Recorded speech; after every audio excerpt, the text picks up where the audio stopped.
एक जंगल में एक तालाब था। उस तालाब में बहुत से जीव रहते थे। वही तालाब के पास एक वृद्ध बगुला भी रहता था, जो कि बहुत बूढ़ा होने के कारण मछलियों का शिकार करने में असमर्थ हो गया था और अक्सर उसे भूखा ही रहना पड़ता था।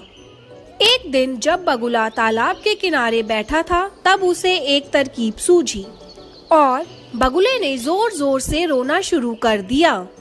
बगुले को रोता देख एक केकड़ा तालाब से बाहर आया और बगुले से पूछा, क्या हो गया है बगले, क्यों रो रहा है पगले तू? ए केकड़ा भाई, मैंने एक आकाशवाणी सुनी है कि इस तालाब का पानी जल्द ही सूख जाएगा और यहाँ के सभी जीव मर जाएंगे। बस इसीलिए मेरी आंखों में आंसू है और अम्मी जान कहती थी कि हो सके तो किसी का भला कर दो। अच्छा है। केकड़े ने यह बात तालाब में जाकर सभी को बताई और सभी जीव इकट्ठा होकर मदद लेने बगुला के पास आए और बगुला से बोले, अला बगला भाई, क्या आप हमें सुरक्षित स्थान तक पहुंचा सकते हैं? हाँ दोस्तों, यहाँ थोड़ी दूरी पर ही एक विशाल तालाब है। मैं तुम सब लोगों को कुछ ही दिनों में वहाँ पहुँचा दूंगा। सभी जीव मान गए। बगुला एक एक करके मछलियों को ले जाता और उन्हें एक चट्टान पर ले जा करके खा जाता। अब बगुला बहुत खुश था, क्योंकि उसे बिना किसी मेहनत के उसका भोजन मिल रहा था। यह सब कुछ दिन चलता रहा। फिर एक दिन केकड़े की जाने की बारी आई। केकड़ा बगुले की पीठ पर बैठ गया और बगुला भी उड़ चला।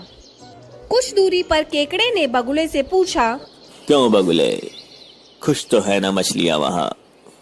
तू ले जा रहा है मुझे जहाँ। बगुला सोचने लगा कि अब इसे सब सच बता ही देता हूँ, क्योंकि इसे भी अब मैं खाने ही वाला हूँ। नहीं बच्चे, मैंने तो झूठ कहा था। ऐसा तो कोई तालाब है ही नहीं। और हाँ, जो मछलियाँ मैं ले गया था वो सारी मछलियाँ मेरे पेट में खुश हैं और अब तू भी वहीं जाने वाला है। केकड़े ने सोचा, यदि यह दुष्ट बगुला जीवित रहा तो उसका और तालाब के सभी जीवों का जीवन संकट में आ जाएगा। यह सोचकर केकड़े ने अपने तेज पंजे बगुले की गर्दन में गाड़ दिए। ये तूने अच्छा नहीं किया बगुले, अब मरेगा बगुला। बगुला धरती पर जा गिरा और मर गया। बहुत फड़फड़ा रहा था, जान बचाएगा सबकी।